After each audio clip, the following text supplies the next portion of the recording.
Então nesse vídeo a gente vai tentar resolver um problema de termodinâmica, de volume de controle, que é o seguinte: o refrigerante 134A, que é o refrigerante usado nas geladeiras, nos ar-condicionados, certo? Aquele CFC, né?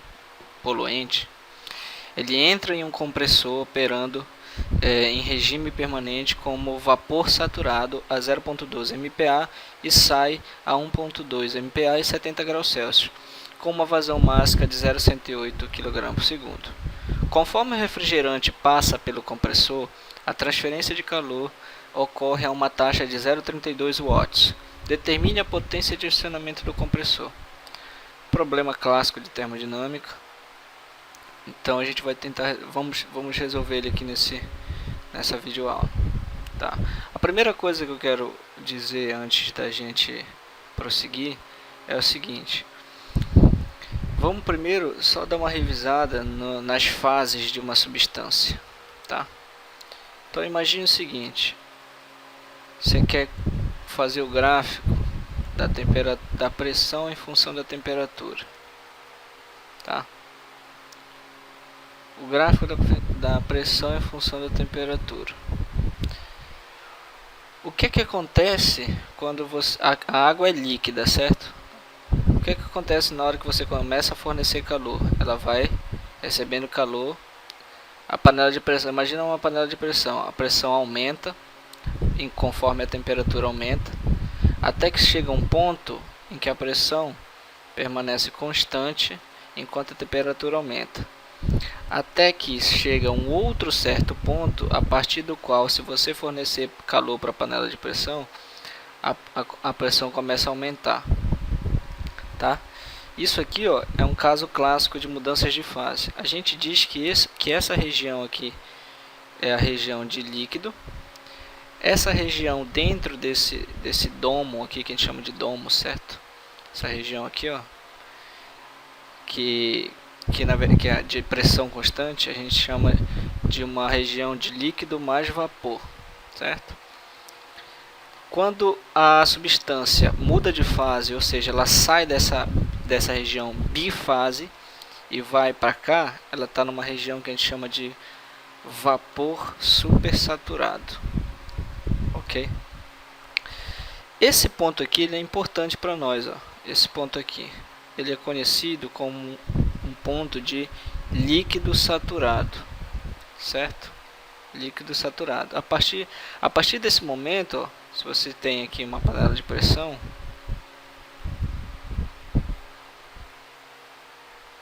a partir desse momento você tem líquido, está saturado com líquido aqui, certo? Nessa região. Quando você começa a fornecer calor para cá, certo? O que acontece? Começa a formar vapor, certo? E essa região aqui dentro, ela vai ficar numa região bifásica, líquido mais vapor. Enquanto você começa a fornecer energia, vai criando mais vapor e a água vai diminuindo, certo? Duas fases aqui dentro, certo? Quando você fornece tanto calor que já está praticamente saturado de vapor, você tem a seguinte situação: você tem a mesma panela de pressão, só que agora está completo de vapor, que é esse ponto bem aqui, ó. Isso aqui é o vapor saturado. A partir desse ponto, se você começar a fornecer energia, continuar fornecendo energia, ele vai para uma zona que a gente chama de vapor superaquecido, certo? Vapor superaquecido, que é essa zona aqui fora do domo. Então líquido, líquido saturado, líquido mais vapor, vapor saturado, vapor supersaturado, tá? Feita essa revisão, a gente vai falar uma outra coisa. Vamos revisar aqui o conceito de título. O título ele vai medir quanto de vapor tem numa substância de duas fases, uma líquida e uma de vapor. Por exemplo, se o título é 90%, quanto de vapor tem nessa mistura? 90% de vapor, 10% de líquido. Se eu falasse para vocês que o título é 100%, quanto de gás tem? 100%.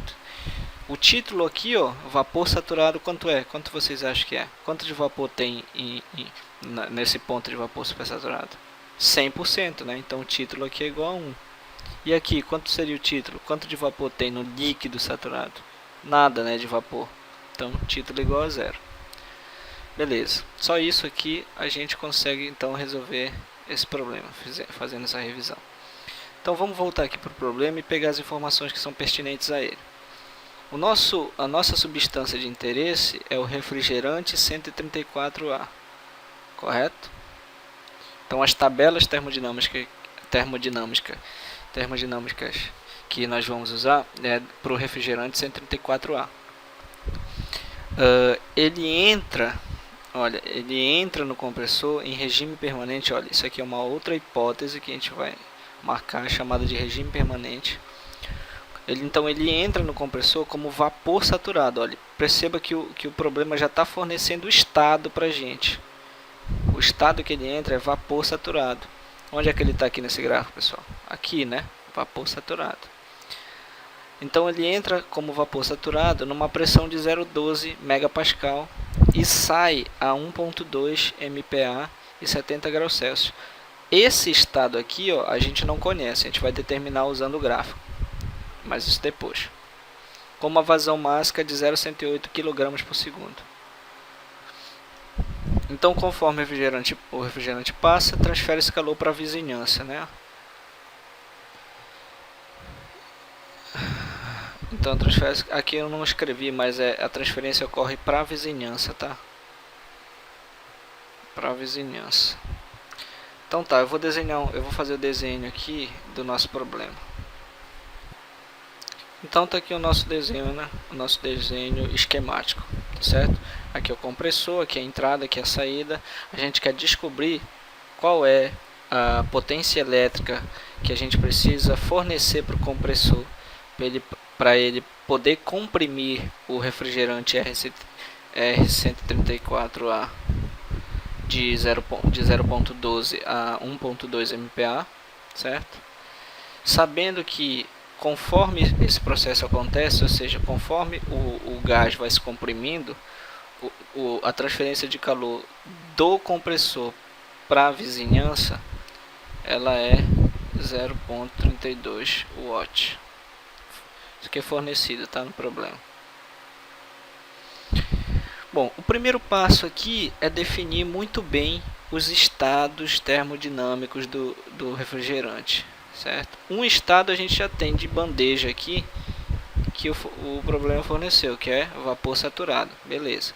Agora o que a gente não tem é esse estado aqui, ó. Apesar da gente ter duas propriedades aqui, ó, a gente não conhece o estado. Para determinar esse estado 2 aqui, ó, a gente vai usar um gráficozinho, fazer isso bem aqui, ó.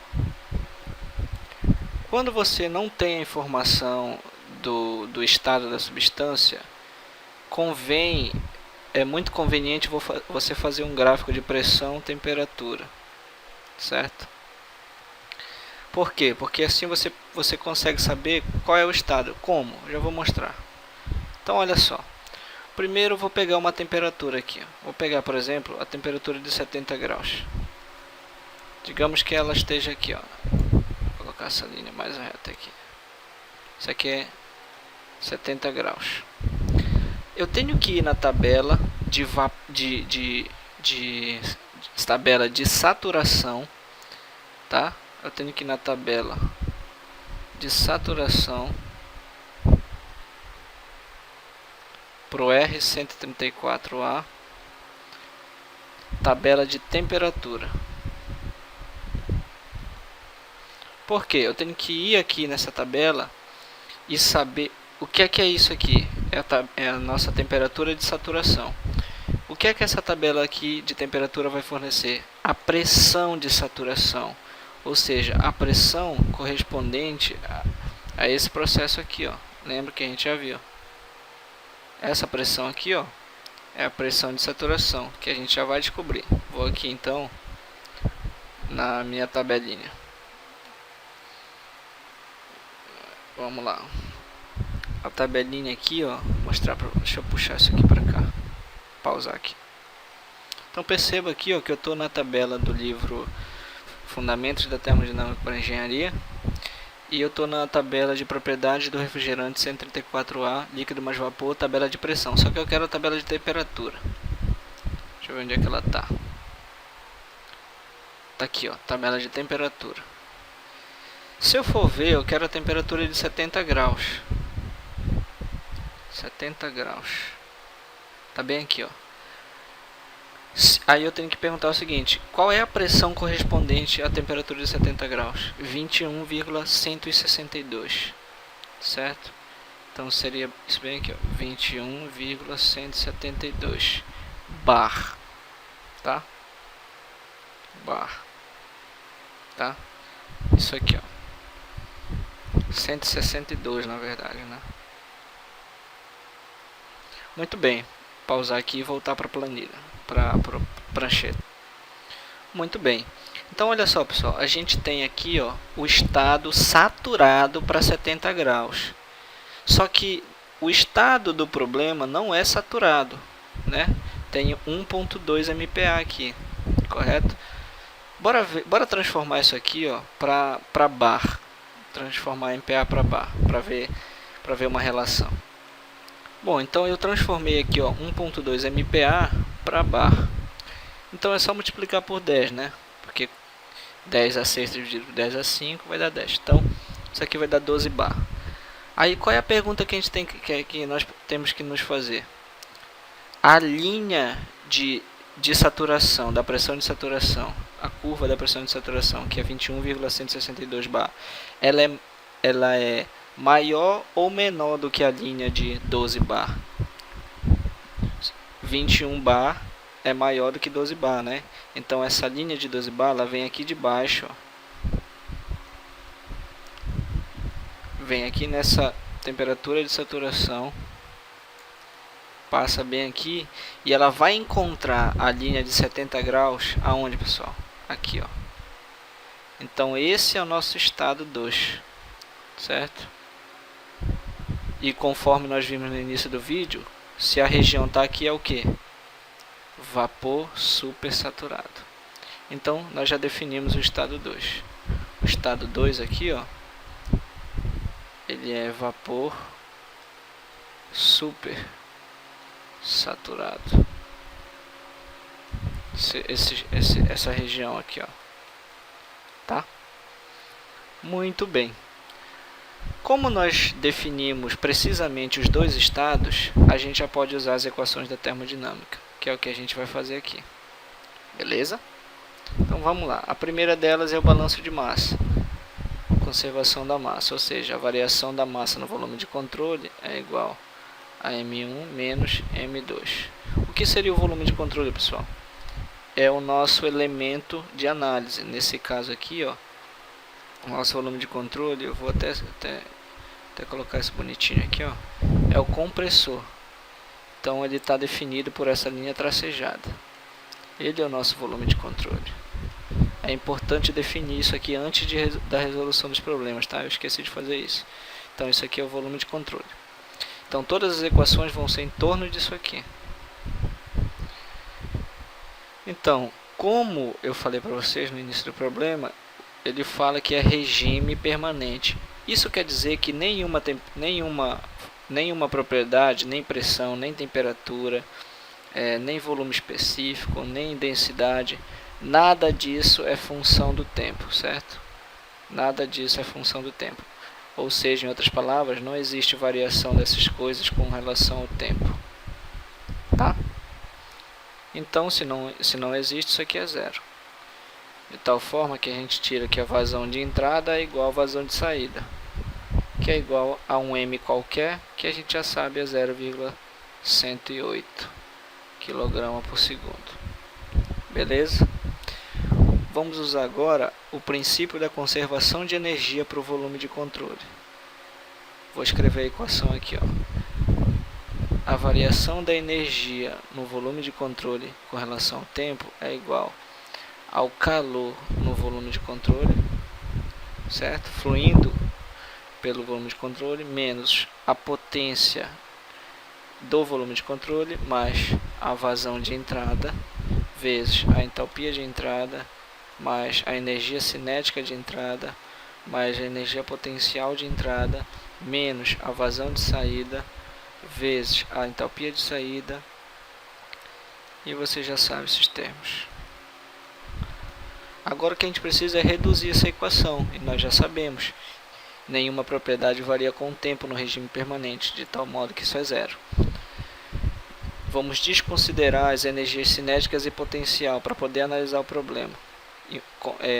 Muito embora o problema enunciado não tenha dito isso para a gente tem que ter em mente que é conveniente fazer desprezar esses termos, a menos que seja dito ao contrário, correto? Então isso aqui vai dar zero, né? Eu vou passar isso aqui para lá mais, de tal forma que eu tenho o seguinte.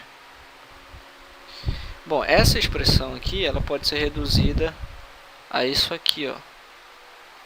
Por quê? Porque a massa é igual, M1 é igual a M2, correto? Então pronto, resolvendo esta equação aqui, a gente resolve o problema. A gente encontra qual é a potência elétrica que o compressor vai precisar para comprimir o gás de um estado 1 para o estado 2. Beleza? Então, para colocar os valores nessa equação, a gente já tem isso, certo? É 0,108. A gente já tem isso aqui, que é 0,32 watts. A gente precisa das entalpias de entrada e saída. Como a gente já conseguiu o estado, e lá vai uma dica, toda a resolução de problemas de termodinâmica, é muito importante que você defina precisamente os estados da substância, para poder encontrar os valores das propriedades que estão faltando. Nesse caso aqui, ó, o estado 1, eu tenho que a entalpia H1, ela vai ser o seguinte. Bom, aqui ó, a gente vai fazer uma aproximação. A entalpia no estado 1 vai ser a entalpia no estado de fluido, mais o título, que eu já falei no início do vídeo, que é, né, já expliquei, vezes a entalpia do fluido gás, que a gente chama, tá? Aqui o título é 1, né, porque o problema já dá de bandeja pra gente que o estado é vapor saturado. Esse pontinho aqui, ó, tá? Eu já expliquei essa relação aqui, ó, das propriedades em função de título em um vídeo anterior aí. Se vocês tiverem dúvidas, só dá uma olhadinha. Bom, no estado 2, H2 vai ser dado pela tabela de vapor superaquecido. Por isso a importância de definir o estado, porque a gente vai saber qual tabela usar. Mas vamos só pegar os dados aqui do H1. Vamos lá, vamos buscar o H do fluido. Então aqui, pessoal, olha, eu estou na tabela do refrigerante 134A, líquido mais vapor, tabela de temperatura. Mas o estado 1 tem temperatura, pessoal? Não, né? O estado 1 só fornece a pressão, então a gente tem que buscar a tabela de pressão, que está logo aqui embaixo. Agora, ó, propriedade do refrigerante 134A, tabela de pressão. A gente viu que a pressão no estado 1, ela é, se eu não me engano, 0,12 bar, né? Isso vai dar 1,2. Na verdade, a pressão no estado 1 é 0,12 MPa. Multiplicando isso por 10 para dar em bar, isso aqui vai dar 1,2 bar. A gente tem que pegar o HF. O HF está nessa linha aqui, ó. O HF, ó, é 21,32. E o HFG é 212,54, certo? Eu vou colocar essas duas informações lá na prancheta. Então, ó, o H do fluido vai ser, o H1 vai ser o H do fluido, que é 21,32, mais o título, que é 100% por causa do estado que o problema deu, vezes o H do fluido gás, que é isso aqui. Fazendo as contas, isso aqui vai dar 233,86 kJ por quilograma, que é a unidade de entalpia, né, que é a mesma de energia. E o H2, pessoal? Pergunto para vocês. O H2, ele vai ser o H2 definido pelo estado 2, que nesse caso a gente já encontrou, é o vapor superaquecido. Então a gente tem que ir no refrigerante 134A no estado de vapor superaquecido. Então vou aqui na tabela, ó, pausar aqui. A gente continua na tabela de saturação, certo? Ó, tabelas de saturação, mas a gente quer de vapor superaquecido. Tá aqui, ó, propriedades do refrigerante 134A, vapor superaquecido. Agora a gente tem que buscar a coluna da temperatura, da pressão correspondente no nosso problema. Se você voltar o vídeo um pouquinho, você vai ver que a pressão no estado 2 é de 1,2 MPa. Então vamos buscar a coluna, o grupo, né? Assim, digamos assim, de 1,2 MPa. Vamos ver.